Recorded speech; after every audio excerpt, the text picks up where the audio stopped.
이 16장에서 시작되는 대접재앙, 16장에서 일어나는 대접재앙을요, 저희가 3번 시선을 좀 바꿔서 보려고 합니다. 우리가 먼저는 예배의 관점에서 보는 것이 옳다. 그래서 15장과 16장을 보면 이 16장의 대접재앙을 시작하시는데 그것이 예배드리는 모습과 하나님 앞에서 예배드리는 모습과 매우 비슷하게 그렇게 설명해 주고 있습니다. 보좌가 하늘의 성소가 열리고 보좌가 앞으로 나오고 또 이 대접을 받는 것이 금 대접이고 그 천사들이 세마포과 금띠를 두르고 이 대접에 담긴 것이 고통받고 아파하는 성도들의 기도가 차서 그 대접이 7개가 다 차서 하나님 앞에 흡사 예배 가운데 성도의 기도를 그의 발 앞에 쏟는 것처럼 이 예배의 형식으로 이 대접 재앙을 우리에게 보여주고 있습니다. 그 대접이 원수의 이 보좌에 쏟아지면서 그 나라가 흑암 가운데 멸망에 가고 그 보좌에 붙어있던 여러 악한 영들이 고통스럽게 당한다. 그것이 성도의 기도로 출발한다라는 것을 우리가 지난 시간에 보았고요. 오늘은 이 대접 재앙을 관계의 면에서 좀 보려고 합니다.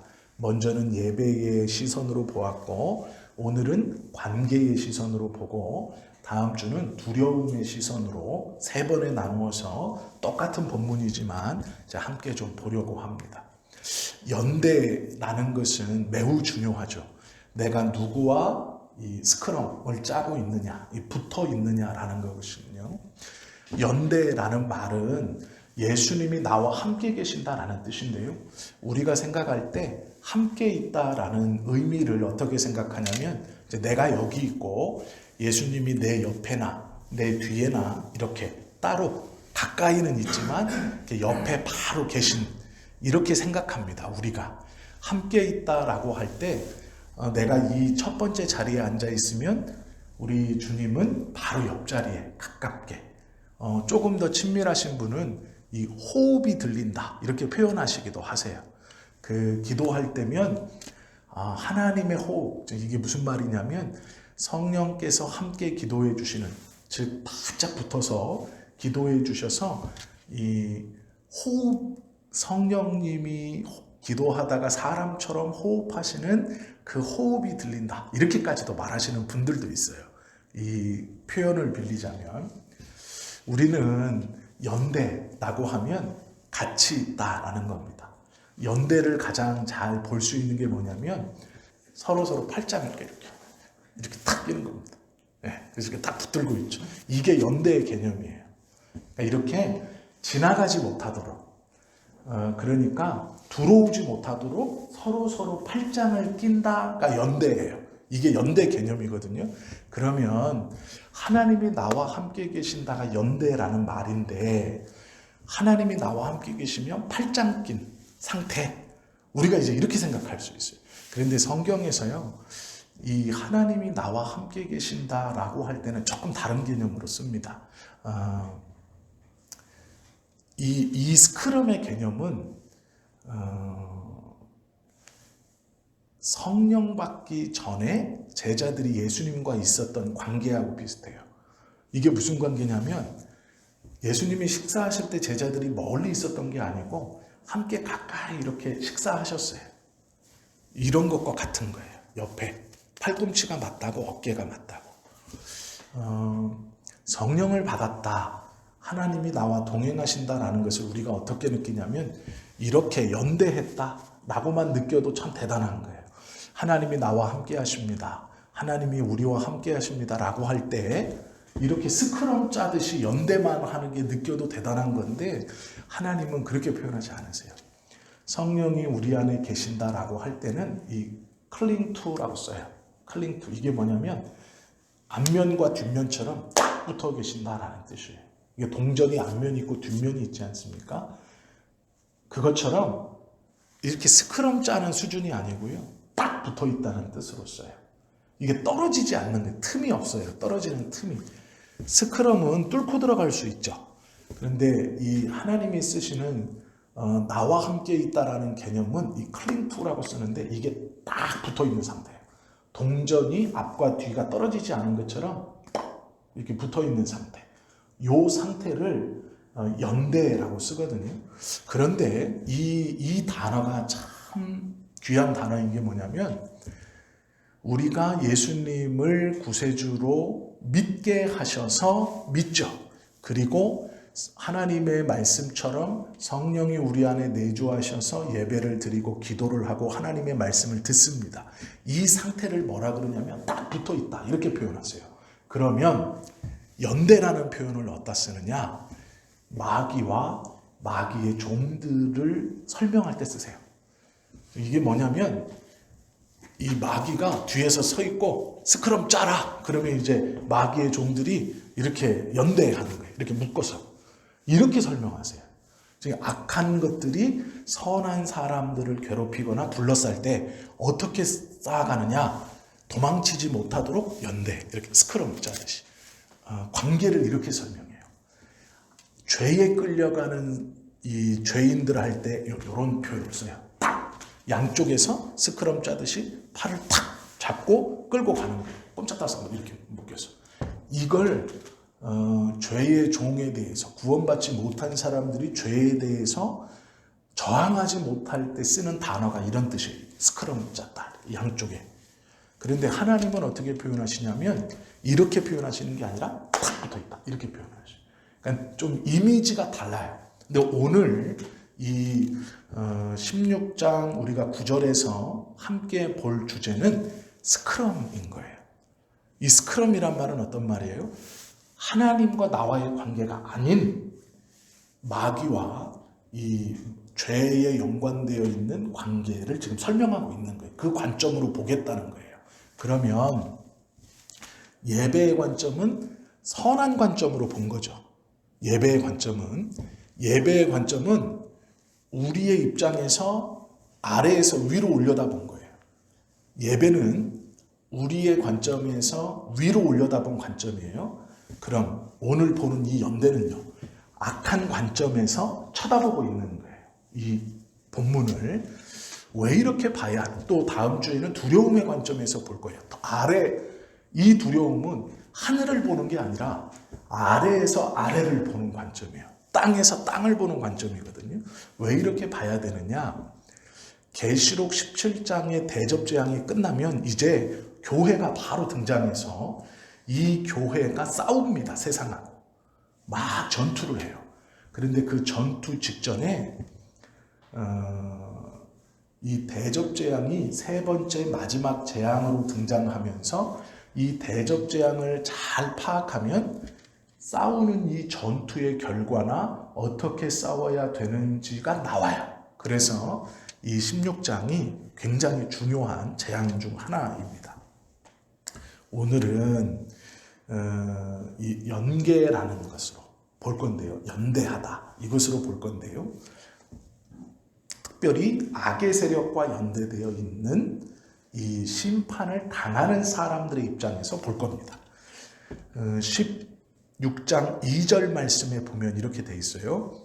첫째 천사가 가서 첫 번째 천사가 세마포 옷을 입고 금띠를 두르고 있습니다. 그리고 금대접을 들고 있다가 그 금대접에는 성도의 기도가 차 있는 겁니다. 그거를 하나님의 발등상 앞에 원래 쏟아야 되는 거예요. 그러면 이 성도의 기도가 쏟아지면서 그 향기가 하나님의 발에서부터 보좌로 올라가면서 하나님을 기쁘시게 하는 건데 이 천사가 이거를 들고 어디를 가요? 어디까지 가냐? 땅의 소돔에 이렇게 말씀하고 있어요. 2절을 잘 보시면 첫째 천사가 가서 그 대접을 땅의 소돔에 짐승의 표를 받은 사람들과 그 우상에게 경배하는 자들에게 악하고 독한 종기가 나더라. 이렇게 표현하고 있어요.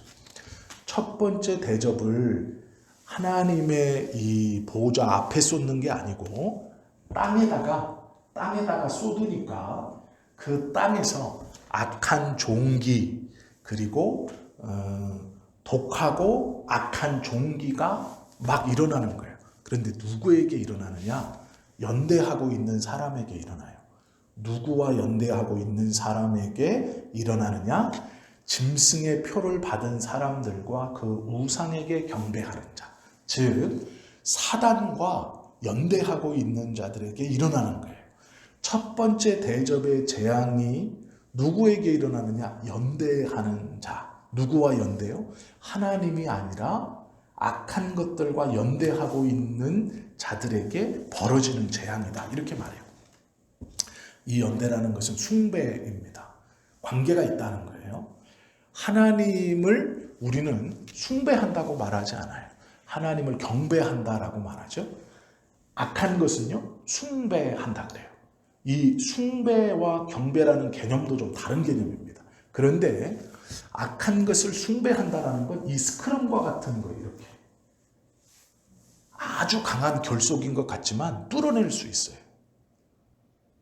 이해가 되시죠? 이게 숭배의 개념이에요.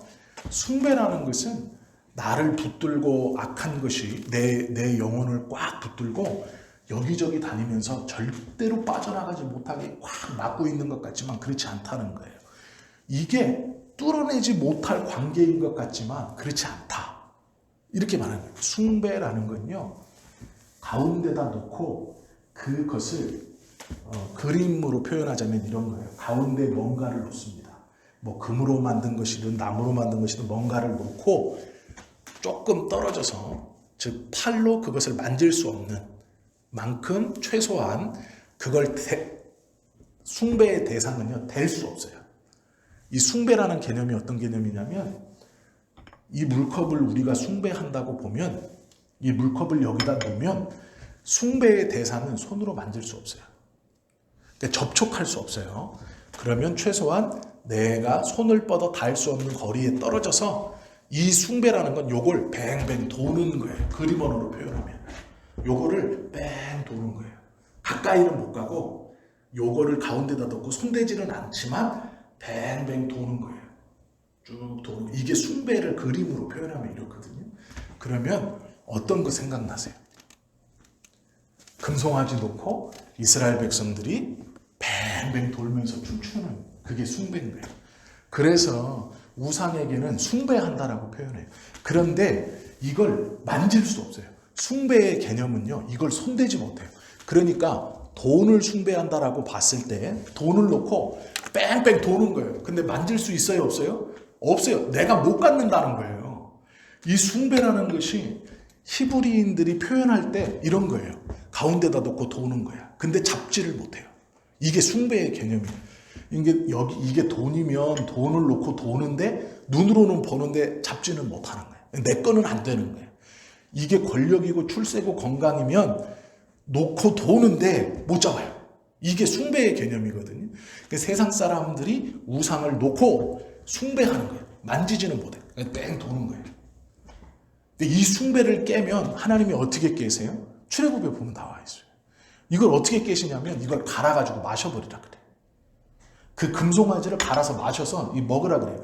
왜 먹으라 그러냐면 숭배는 손으로 댈 수 없는 거거든요. 근데 그걸 갈아가지고 줘버리는 거예요. 너 마셔라. 그러니까 숭배할 게 아니다. 이렇게 가르쳐 주시는 거예요. 경배는 달라요. 경배는 붙기 위해서 앞으로 붙는 거예요. 최대한 가까이 붙는 거예요. 경배는요, 앞으로 가서 손을 대는 게 경배예요. 경배는 하나님을 붙들기 위해서 앞으로 달려가서 붙들려고 하는 게 경배예요. 이 경배와 숭배는 이게 다른 겁니다. 근데 오늘은 이 숭배, 사단의 보좌를 놓고 용과 바닷짐승과 땅짐승, 성삼위 하나님을 흉내낸 이 사단의 삼위일체를 흉내낸 자들이 나중에 한 우상을 만들어내요.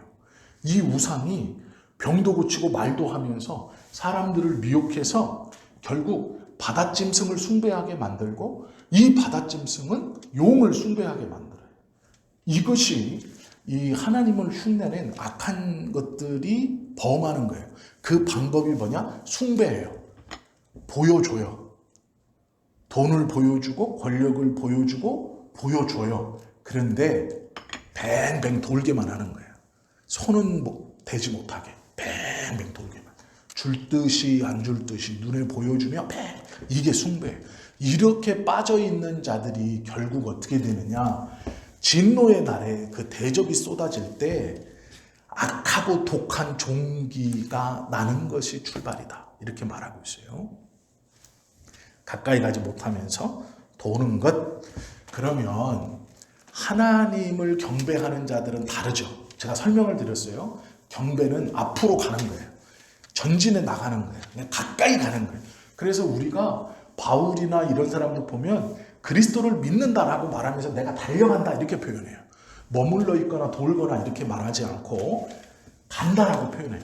내가 그리스도에게로 간다. 내가 표대를 향해 간다. 좌로나 우로나 치우치지 않는다. 그래서 믿음은 경주라고 표현해요. 달린다. 이게 이제 경배입니다. 근데 우리의 믿음과 세상의 믿음은 다른 거예요.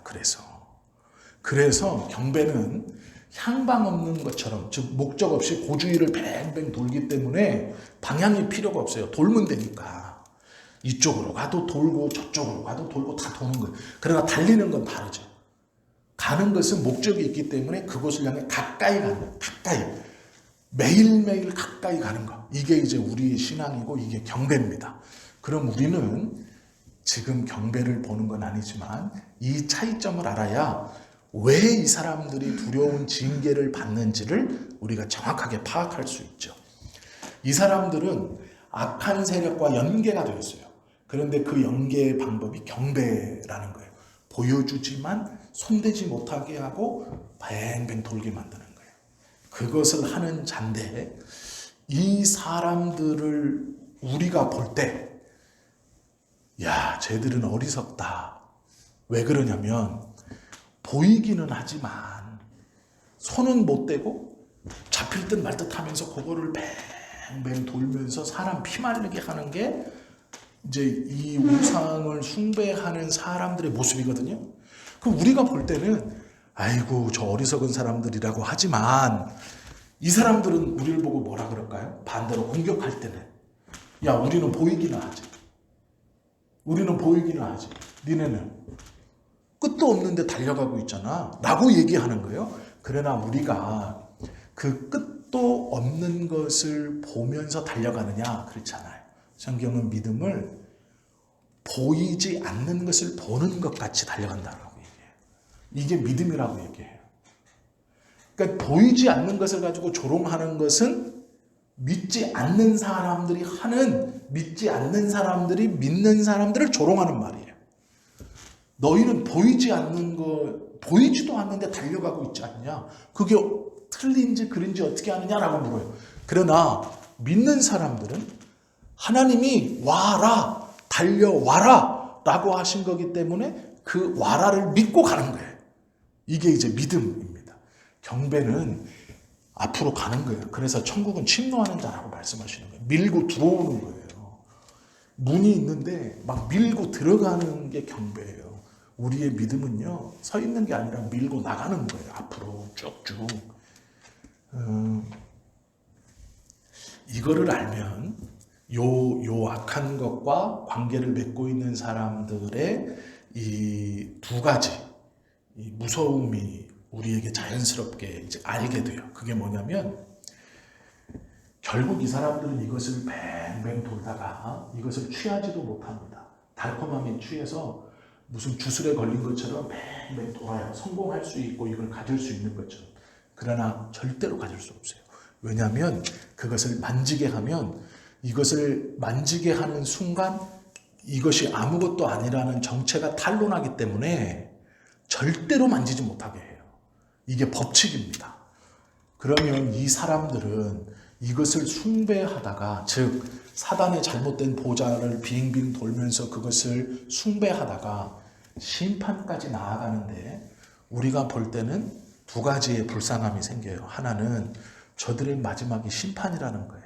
이게 불쌍한 일이죠. 왜냐하면 지금 대접재앙이 시작됐는데도 이 사람들은요, 회개하지 않아요. 이 16장을 읽어보시면 오히려 하나님의 이름을 욕하고 있어요. 오히려 조롱하고 있어요. 우리가 읽었던 9절 말씀만 보아도 사람들이 크게 태움에 태워진지라 이 재앙들을 행하는 권세를 가지신 하나님의 이름을 비방하고 있어요. 이제 시작됐는데도 비방하는 거예요. 자기에게 종기가 났는데도 비방하는 거예요. 절대 회개하지 않습니다. 그럼 우리가 이들을 보면서 야, 너희들의 마지막이 심판이잖아. 이 7가지의 대접 재앙을 너희가 다 당해야 되잖아. 얼른 돌아와 라고 우리가 기도도 하고 그들에게 권면도 하고 또 복음도 전하고 이제 과정을 보면, 그런데요, 이들이 당하는 2가지의 불쌍함, 두려움이 심판을 향해 가는 것만이 아니고요, 지금 심판을 살아가고 있다는 게 더 불쌍한 거예요. 지금 이거를 놓고 뱅뱅 도는 것 자체가 심판을 살아가는 거예요. 이것이 심판을 향해 가는 것도 비참하지만 이 땅에서 심판을 향해 가는 것보다 심판을 살아가는 게 더 비참한 거예요. 이 2가지가 이들에게 있는 비참함이에요. 대접이 쏟아지기 시작합니다. 그래서 하나님의 심판이 떨어졌는데 이들은 여전히 회개하지 않고 하나님을 비방하고 하나님의 이름을 저주해요. 이게 뭐냐면 아직 심판의 자리까지 나가지도 않았어요. 이들은 뱅뱅 돌면서 심판의 자리까지 나아갈 거지만 지금 심판을 살아가는데 더 큰 비극이 있는 거예요. 그런데도 하나님의 이름을 비방하고 하나님을 조롱하고 하나님을 멸시하는 것이죠. 이들은 절대로 회개의 자리로 나아가지 못하죠. 이 땅에서 하나님 없이 살아가는 것은 그들의 마지막이 심판이라 비참함도 있지만 지금 그의 삶이 심판 가운데 살아가고 있기 때문에 비참한 거예요. 하나님 없이 산다는 건 그런 것이죠. 그들의 마음속에 하나님 없이 탐욕과 미움과 질투와 악한 심령밖에 남아있지 않은 그 심판을 살아가는 그것이 비참함이죠. 이들은요, 회개의 자리로 나아가지 못해요. 11절 말씀에도 보면 아픈 것과 종기로, 아까 우리가 9절에 나왔던 종기가 이제 여전히 있어요. 아픈 것과 종기로 말미암아 하늘의 하나님을 비방하고, 여전히 그들은 비방합니다. 5번째 천자가 그 대접을 짐승의 왕자에 쏟아서 그 나라가 곧 어두워지고 사람들이 아파서 자기 혀를 깨물고 있는 상황인데도 하나님의 이름을 비방해요. 그리고 그 뒤에 보면 그들의 행위를 회개하지 않아요. 하나님을 비방하는 행위를 회개치 않는다. 왜요? 누구와 연계가 되어 있어서? 악한 것과 연계가 되어 있기 때문에 그래요. 그들이 이 자신들이 섬기고 있는 것이 어디냐면 11절 말씀에 보시면 10절 말씀에 보시면 또 5번째 천사가 그 대접을 짐승의 왕자에 쏟으니, 짐승의 왕자가 있고 그 자리가 있고 그 자리를 뱅뱅 돌고 있는 이 사람들이 대접이 5번째 대접이 그 왕자에 쏟아지니까 그 나라가 어떻게 되느냐, 그 나라가 곧 어두워지며 이제 그 나라가 망해간다는 거예요. 쏟아져 내린다는 거예요. 어두워진다는 것은 형태가 없어지기 시작한다. 왜 우리가 어떤 그림을 보거나 어떤 건물을 보다가 어두운 구름이 와서 햇빛을 가리고 깜깜해진 저녁이 되면 이제 그 건물이 서서히 안 보이잖아요. 그것을 설명하는 거예요. 그의 나라가 보이게 있다가 5번째 대접이 쏟아지니까 어둠이 임했다는 건 이제 그 나라가 무너져 간다는 뜻이에요. 형체가 없이 사라져 감에도 불구하고 이들은 그 고통이 얼마나 큰지, 자기가 자기 혀를 깨물어 버리는 거예요. 이 죽는 게 낫겠다. 그런데 그러한 고통을 당하고 그 상황 속에서도 하나님의 이름을 여전히 비방하고 있어요. 여전히 비방하고 있고 여전히 그 비방하는 행위를 회개하지 않는 것이라고 말해요. 왜 그러느냐? 왜 그러느냐? 보좌와 연계되어 있기 때문이에요. 이제는 형태가 없는 이것을 여전히 있다고 생각하는 거예요. 여전히. 그전에는 이걸 보여주고 돌렸어요. 숭배하게 했거든요. 보여줬어요. 이걸 보여주고 돌렸는데 이제 그 나라가 망해서 없어요. 없는데도 있다고 믿는 거예요. 여기에 있다고 여전히 있다고 생각하고 저주하면서 돌고 있는 거예요. 고통스러워서 자기의 혀를 깨물면서도 이제는 없는데 있다고 보고 도는 거예요. 왜요? 스크럼이 짜져 있으니까. 서로 돌고 있는 거예요. 서로. 악이 악을 스크럼 짜서 이 스크럼을 벗어나지 못하게 돌리고 있는 거예요. 자기가 남을 돌리고 남도 나를 돌리고 있는 거예요. 악이 나를 돌리고 내가 악을 돌리고 있는 상황. 스크럼을 짜서. 이게 연계, 숭배의 이 무서움입니다. 그 나라가 망해도 망한지 몰라요. 자신의 입으로 하는 비방이 어떠한 것인지도 모르고 계속 하는 거예요. 왜요? 악이 나를 붙들고 내가 악을 붙들고 스크럼을 짜듯이 깨지지 않는다고 믿고 이걸 돌리고 없는데도 이제는 돌리고 그 상황까지 가는 것이죠. 이 회개하지 못한다라는 것은 굉장히 중요한 의미이죠. 제가 이제 그 학교에 가서 한 분하고 이렇게 대화를 할 기회가 있었는데 이분이 그냥 우스갯소리로 이런 말을 했어요. 어렸을 때 엄마가 기도하는 게 싫었대요. 그 왜 싫었냐면 초등학교 저학년 때 자기가 키도 남들보다 컸고 공부도 잘했대요. 그런데 엄마는 꼭 기도하면서 하나님 우리 누구누구 불쌍히 여겨주세요 뭐 이렇게 기도를 했나 봐요. 기분이 나빴대요. 그게. 아니 나는 공부도 잘하고 키도 남들보다 크고 이러는데 왜 자꾸 하나님한테 불쌍히 여겨달라. 그 불쌍히 여겨달라는 게 기분이 나빴다는 거예요.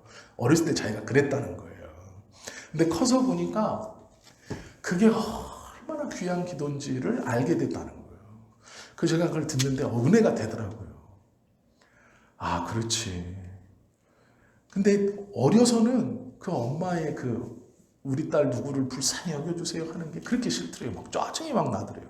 왜 나를 불쌍히 여겨달라고 그래? 그랬다는 거예요. 성경에 보면 사울하고 다윗하고 우리가 다 아시는 이야기가 있어요. 사울하고 다윗이 죄를 짓는데요. 두 개 다 똑같은 죄예요. 죄의 목을 딱 붙이면 권력남용입니다. 왕으로의 권력남용이거든요. 죄의 모양은 좀 다르지만 두 죄를 제목을 딱 붙이면 둘 다 권력남용이에요. 왜 그러냐? 사울은 암몬하고 전쟁하고 있었어요. 그런데 사무엘이 늦게 오니까 불안하잖아요. 그래서 사무엘이 해야 되는 제사를 자기가 드려버렸어요. 이게 권력남용이에요. 왕이니까 해도 된다고 생각합니다. 근데 그걸로 버림받아요. 우리가요, 가만히 생각해 볼 필요가 있어요. 이거 오해하시면 안 되는데, 사울이 망하게 된 이유가 제사를 대신 지냈기 때문이에요. 권력을 남용했거든요. 자, 보세요. 그러면 사울이 제사를 자기가 지낸 죄가 버림받을 만한 죄. 이게 기준이에요. 이제 이게 기준. 사울이 먼저 있었던 왕이기 때문에 이게 기준이에요. 그러면 요 제사를 먼저 지냈던 기준과 다윗이 범했던 죄를 보면 똑같은 권력 남용인데요. 다윗이 더 나빠요. 어떻게 보면. 왕이라는 걸로 전쟁이 일어났는데 이제 전쟁터에 안 가요. 왕궁에서 점심때쯤 일어나서 옥상 거닐다가 목욕하는 여인을 보고 음심이 동해서 누구냐고 물어봐. 우리아의 아내입니다. 우리아는 자기 장군이거든요. 그럼 데려와라. 데려와라 하면 안 되죠. 근데 데려와라 라고 해요. 그리고 동침한 다음에 돌려보내고 임신한 것 같습니다라고 소식이 오니까 전쟁터에 있는 우리아를 불러서 죽여버려요. 눈 가리고 아웅하는 식으로.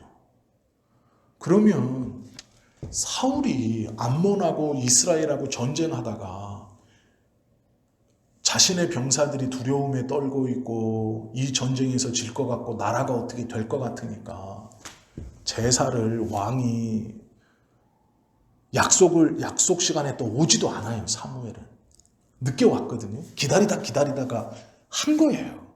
근데 이걸로 버림받았는데 다윗은요, 여인을 데려다가 간음하고 돌려보내고 남편을 불러다가 작전 짜서 하다가 안 되니까 전쟁터에 내보내 죽여버려요. 그리고 입단속 싹 시키고 아무렇지 않게 했죠. 뭐가 더 나쁜 죄예요? 다윗이 더 나쁜 죄예요. 저는 개인적으로 그런 것 같아요. 사울이 이스라엘 백성들 나라, 물론 제가 사울이 안 돼봤기 때문에 모르겠지만, 그런데 이 두 사람의 마지막이 다르죠. 사울은 블레셋과의 전쟁에서 자살을 해요. 블레셋과의 전쟁에서 자살로 죽습니다. 다윗은요, 용서함을 받아요. 그런데 물론 다윗도 그것을 통해 암몬하고 압살롬이 죽어요. 그냥 이렇게 했다는 건 아니에요. 물론 암몬하고 압살롬이 죽는 그런 저기를 하지만 이 둘의 죄의 경중을 가만히 보면 다윗이 더 나쁜 것 같아요. 그런데 사울과 다윗은 차이가 있어요. 어떤 차이가 있냐면 이런 차이가 있어요. 사울은요, 사무엘이 와서 꾸짖었어요.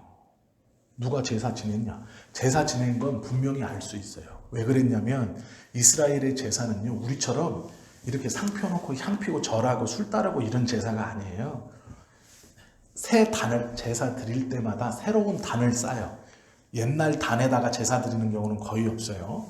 새로운 단을 쌓아요. 돌무더기를 새로 쌓고 고랑을 판 다음에 거기에다가 재물을 넣고 이제 불을 지펴서 태워버려요. 누구나 알 수 있는 거예요. 누구나 알 수 있어요. 제사를 드렸다는 거. 그러니까 사무엘이 와서 왜 당신이 제사를 지냈냐라고 했을 때 사울이 당신은 약속 시간에 오지 않고 암몬은 저렇게 무섭게 쳐들어오고 우리 이스라엘 백성들이 흩어지려고 하기 때문에 제가 어쩔 수 없이 지냈습니다. 라고 해요. 그런데 사무엘이 잘못했다 너는. 이렇게 얘기하니까 사울이 뭐라 그러냐면 알겠습니다. 제가 잘못한 걸 압니다. 그런데 이 말을 백성들한테는 좀 비밀로 해주십시오. 이렇게 얘기해요. 내가 잘못한 건 알겠지만 비밀로 좀 해주십시오. 그렇게 하고 사무엘이 그 뒤로 사울을 찾아오지 않습니다. 전쟁이 터졌어요. 이제 마지막 전쟁인데 국가에 전망이 걸려 있는데 사울이 불안하죠. 그러니까 뭐를 해요? 박수를 찾아가서 죽은 사무엘을 좀 불러와라 이렇게. 하나님이 싫어하는 가증한 짓을 한 거. 사울이 망한 이유는 하나예요. 회개하지 않았습니다. 나단 선지자가 다윗에게 왔어요. 그 더 나쁜 잘못을 하고도 나단 선지자가 다윗에게 와서 이야기 하나를 해줍니다. 다 알죠. 양을 새끼 양 한 마리를 자기 자식처럼 같이 상에서 먹고 자고 하던 이 양 하나를 애지중지 아끼던 가난한 사람에게 옆집에 부잣집에 친구가 왔더니 자기 짐승 안 잡고 이 가난한 사람 양 뺏어다가 요리해서 지들끼리 먹고 마셨습니다 하니까 누가 그렇게 행하냐. 다윗이 입으로 그래요. 그놈은 반드시 죽일지니라. 죽을 거라 그래요. 나단이 그 죽일 놈이 놉니다. 이러니까 다윗이 펑펑 울어요. 잘못했습니다 라고 울어요. 차이는요, 죄의 경중이 아니고 회개의 경중이에요. 회개했느냐 안 했느냐로 그의 삶이 판가름 나는 거예요. 이 얘기를 이렇게 들으면 하나 더 해드릴게요. 다윗이 사울에게 쫓겨서 광야에 여기저기 옮겨 다닐 때예요. 그때 다윗의 얘기를 듣고 600명 정도가 모여들었습니다. 그래서 다윗이 광야에 있지만 세력이 결코 작은 세력이 아니에요. 그런데 이렇게 광야 생활이 이렇게 길어지다 보니까 그 다윗이 광야에 들어와 있다라는 얘기를 듣고 그 광야에 도적이 들어오지 않았어요. 왜냐하면 다윗이 600명이 다윗을 쫓아서 광야를 여기저기 돌아다니고 있으니까 그 광야가 도적들이 출몰할 수가 없는 거예요. 그런데 다윗은 쫓겨다니는 상황인데 공교롭게도 그 광야 안에서 살아가고 있는 사람들에게는 다윗이 보호망이 되어버렸어요. 도적들이 그 광야로 들어오지 않아요. 그 들판으로 나오지 않는 거예요. 그런데 그 안에 나발이라고 하는 이 부자가 양을 치고 있었네요. 근데 이제 양털 깎는 축제 기간이 왔어요. 그래서 다윗이 야, 우리가 이렇게 다니면서 너 도둑도 안 맞고 우리가 짐승들 늑대 같은 거, 곰 같은 거 물론 다윗이 먹으려고 잡았겠지만 우리가 그것도 해결해줘서 니네 이렇게 평안하게 손해 안 보고 잘했으니까 우리 목을 줘라. 보호비를 좀 줘라. 이러니까 나발이 다윗이 어떤 사람인지 내가 들어본 적도 없다 이러고 있어요. 들어본 적이 없진 않을 거예요. 전국적으로 지명수배가 내려져 있는 사람이고 3,000명이 잡아 죽인다고 쫓아다니던 때예요. 근데 들어본 적이 없다. 이건 무시하는 거죠. 그러니까 다윗이 흥분해가지고 군사들 다 데리고 죽인다고 쫓아갑니다. 내가 그거 그냥 죽여버리겠다. 나를 무시해. 근데 그때 나발의 부인 아비가일이 떡하고 포도하고 젖하고 술하고 고기하고 막 싸들고 와서 중간에 만나요. 그리고 뭐라 그러냐면 저 빌어먹을 나발을 죽여서 하나님이 당신에게 기름 부어 이스라엘의 왕으로 세운 그 이유가 저 하찮은 나발을 죽여서 당신의 손을 더럽히라고 그렇게 한 것 아니지 않습니까? 이렇게 말해요. 그때 다윗이요 딱 듣고 정신을 차립니다. 아, 네 말이 맞다. 근데 잘 보세요. 600명이 광야에서 돌아다닙니다. 그런데 자기 부하들을 보내서 뭐를 좀 얻어와라 했는데 누군지도 모른다. 무실당했어요. 그래서 칼을 쫙 뽑고 가자. 이거 어떻게 이런 칼을 뽑고 의기양양하게 가는데 여자 하나가 나와가지고 이렇게 말한다고 그래서 그 뽑았던 칼을 600명이나 데리고 지금 의기양양하게 왔는데 집어넣고 돌아가자. 이게 쉬운 일이 아닙니다. 뭔 이런 말이 다 있어. 넌 누구냐? 부인? 그래, 네 남편 살리려고 왔어. 이럴 수는 있어도 의기양양하게 군인들 600명을 데리고 출동했다가 그래 하고 그냥 돌아가는 거는 쉬운 일이 아니에요. 근데 다윗은 그 여인의 말을 들어요. 아, 그래. 이게 돌아섬이고 이게 회개예요. 우리가 회개를 꼭 하나님 앞에서 하나님 잘못했습니다. 이것만이 회개가 아니에요. 어떤 말을 들었을 때 돌아서는 거. 자신의 잘못된 것이라면 돌아서는 거. 그것이 회개예요. 그것 또한 회개다라는 것이죠. 죄를 짓지 않는 게 중요한 게 아니에요. 물론 죄를 안 짓는 것이 너무 중요하죠. 그러나 하나님과의 이 딱 붙어있는 하나님을 경배하는 사람들의 특징은요. 죄를 안 짓는 게 중요한 게 아니에요. 죄를 안 지면 너무 좋아요. 오해하지 마십시오. 죄 짓다고 막 되는 게 아니에요. 죄 지으라고 하시는 말씀이 아니에요. 죄를 짓는 게 문제가 아니라 순간순간 들려오는 말에 귀를 기울일 수 있어야 된다. 그래서 어떤 말이 있냐면 아비가일이 어느 순간 다윗에게 선지자 역할을 했다. 이런 말도 해요. 그러면 우리한테는 선지자가 참 많은 거예요. 내가 잘못된 판단할 때, 내가 화를 내고 분노해서 잘못된 말을 할 때 때로는 나와 가까이 있는 어떤 사람이 그건 아닌 것 같아 라고 그게 선지자의 말일 수 있다는 거예요. 돌아서는 사람, 그때 멈칫하는 사람, 아 그래 하고 멈춰서는 사람, 이것이 하나님과의 관계를 맺고 있는 사람들의 반응이고요. 숭배하는 사람의 특징은 뭐냐? 듣지 않는 거예요. 네가 감히 어딜 막아서 나 칼 뽑았다. 죽이고 와야지. 본을 보여야지. 그놈이 누구야? 반드시 죽어야 되겠네 할 때 그게 당신입니다 할 때 나단은 이름이 없는 선지자였어요. 비중도 없어요. 그러면 내가 왕인데 지금 다 입막음 했는데 어디서 떠들어? 조용히 해. 내가 모를 것 같아? 내가 성전에 지금 매일 아침 저녁으로 나가서 하나님 앞에 예배하고 있는 사람인데 넌 어디 무명이고 이름도 없는 선지자가 와가지고 알지도 못하면서 떠들어. 내가 어떻게 했는지 모르면서 함부로 얘기하고 치워버릴 수 있어요. 경배하는 사람과 숭배하는 사람의 차이라고 보시면 돼요. 누구하고 관계를 맺고 있느냐.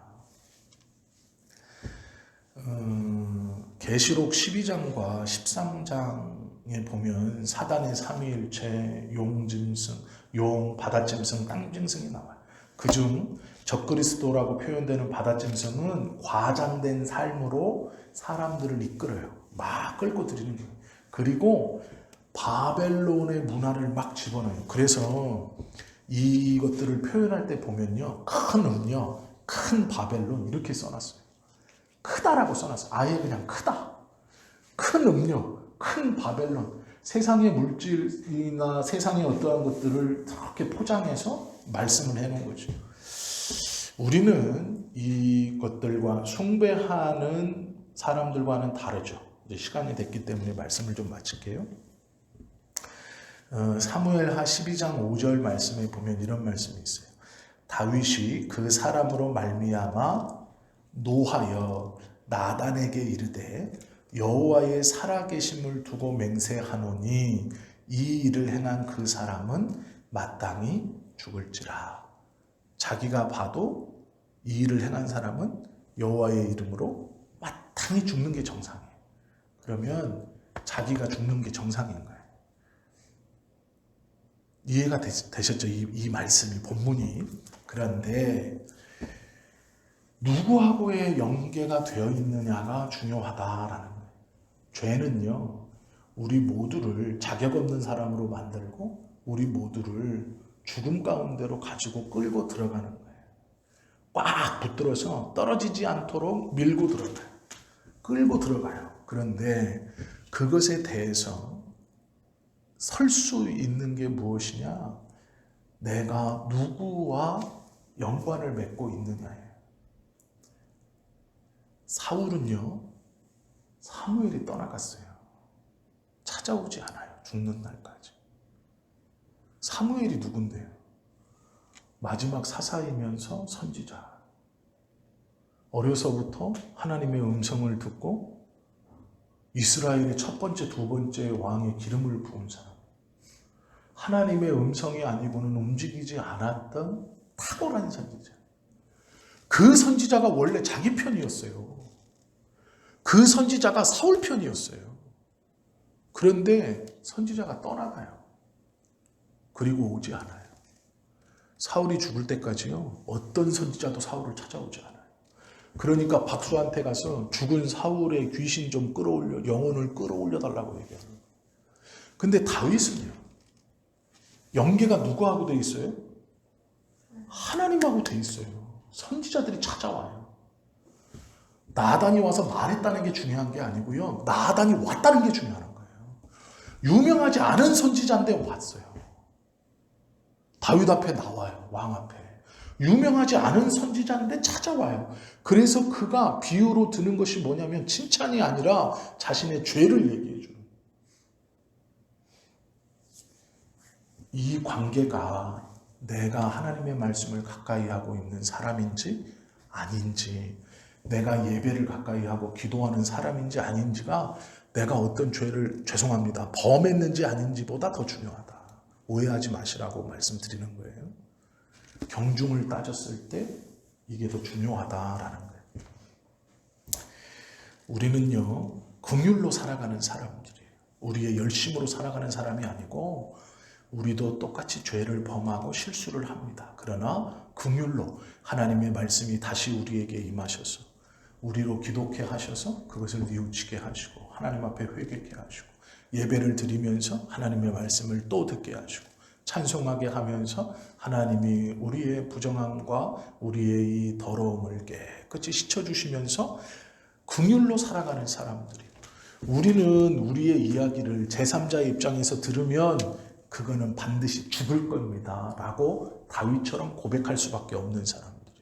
그러나 다윗이 살아갔던 이유와 똑같이 우리도 긍휼로 살아가는 사람. 누구와 관계를 맺고 있느냐? 멸망받고 죽어가면서도 회개하지 않고 하나님의 이름을 비방하고 망령되이 일컫는 것을 멈추지 않아 이 재앙을 다 받고 악한 것이 멸망할 때 함께 멸망하고 있는 저들을 숭배하고 있는 어리석은 자가 아니라 하나님과의 관계를 통해서 계속해서 하나님의 말씀으로 오늘도 우리를 붙들어 주시고 그 죄의 자리에서 돌아올 수 있도록 해주시는 하나님의 은혜로 살아가는 것이죠. 믿어서 사는 게 아니라 믿게 하셔서 살아가는 것이죠. 그러면 우리는 두 가지를 해야 돼요. 하나는 벅차게 살아가야 하는 거예요. 반드시 죽을지니라의 삶이었는데 죽이지 않고 살게 하시고 은혜를 주시니 감사하면서 사는 거예요. 그게 우리의 첫 번째 삶의 모습이고요. 두 번째는요, 가슴을 치는 회개로 사는 거예요. 천국 같은 삶을 이 땅에서 살지 못한다 해도 우리의 삶이 죄로 끌려가지만 하나님이 계속 우리를 끌어당기시는 그 우리의 편이신 그 하나님을 생각하면서 회개하며 가슴을 치며 살아야 한다라는 것이죠. 지금 우리에게 무엇을 주시지 않아도 우리는 그 주시지 않음에 대해 실망하거나 낙심하고 원망하는 사람이 아니고요. 그 주시지 않으시는 하나님이 우리 하나님이기 때문에 그 주시지 않음에 대해서 계속 청구할 수 있는 자격이 우리에게 있다는 것에 감사해야 하는 거예요. 얼마나 놀라운 은혜이고 이 은혜가 얼마나 귀한 것인지를 우리는 다 알고 계실 것이라고 생각합니다. 초라하게 섬기는 우리의 처지 때문에 흐느끼면 주님을 섬길 수 없어요. 초라하게 주님을 섬기지만 주님을 섬긴다는 것을 붙들 때 감사할 수 있는 거예요. 화려하게 섬기는 사람 많죠. 화려함 가운데, 큰 것 가운데 세상의 것을 쫓아 섬기는 사람, 살아간 사람 많죠. 아니에요. 상대적으로 초라하게 섬길지 모르지만 주님을 섬긴다는 것을 바라보며 감사하는 것이 내가 누구와 연계를 하고 있느냐, 관계를 맺고 있느냐. 숭배가 아니라 경배로 앞으로 나아가는 삶을 살아갈 수 있다라는 것이죠. 이 은혜를 받아 누리시는 저와 여러분 되시기를 예수님의 이름으로 축원합니다. 기도 드리십니다.